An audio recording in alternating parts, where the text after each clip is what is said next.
La cybersécurité est l'un des marchés les plus dynamiques de l'IT, d'après l'étude de Xerfi sur le sujet. Il faut dire que les soutiens à l'activité sont nombreux, entre la recrudescence des menaces informatiques, la mise en place de nouvelles réglementations plus contraignantes et les nouvelles vulnérabilités liées aux évolutions des techniques et des pratiques. C'est d'autant plus vrai que la médiatisation des attaques, comme celle de TV5 Monde par exemple, a favorisé la prise de conscience des entreprises et des administrations en termes d'image et de coûts financiers.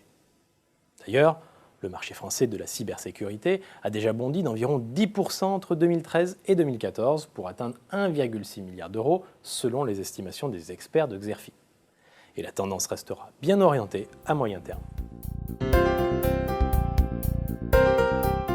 Cette dynamique d'ensemble masque toutefois des disparités selon les segments de marché et les profils d'opérateurs. Ainsi, les dépenses de sécurité des OIV, pour organismes d'importance vitale, vont exploser. Plus de 200 opérateurs, comme la SNCF ou EDF par exemple, doivent en effet consentir d'importants investissements pour sécuriser leur système d'information. À ce titre, les SS2I comme Atos et les spécialistes de la défense comme Thales sont les mieux placés. Pour répondre aux besoins et aux attentes de la cible à fort potentiel des PME, sous-équipées, les opérateurs doivent élaborer des offres tout en un. Des offres comprenant à la fois des logiciels, des équipements, mais aussi des services annexes pour protéger l'ensemble des systèmes d'information des PME. Notons également que le monde bancaire et les sites commerciaux sont les deux grands marchés d'avenir des spécialistes de la cybersécurité. Et avec le déploiement des objets connectés, comme les capteurs de domotique ou les voitures intelligentes, la sécurisation de la vie privée est aussi un axe de développement. A l'inverse, le marché des particuliers arrive à maturité.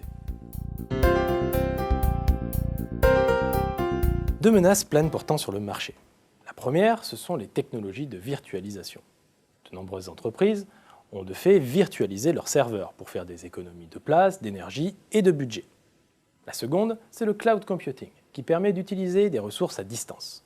Résultat, moins d'équipements d'infrastructures informatiques dans les entreprises et les administrations, et donc moins de demandes en logiciels de sécurisation.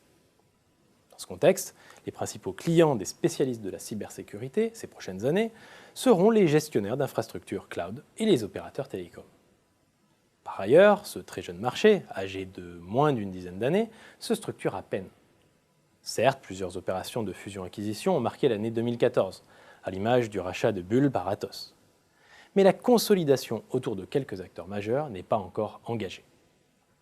Les startups seront des cibles privilégiées pour les grands groupes, une solution rapide pour compléter rapidement un portefeuille de produits et de technologies tout en restant à la pointe alors que la menace évolue vite.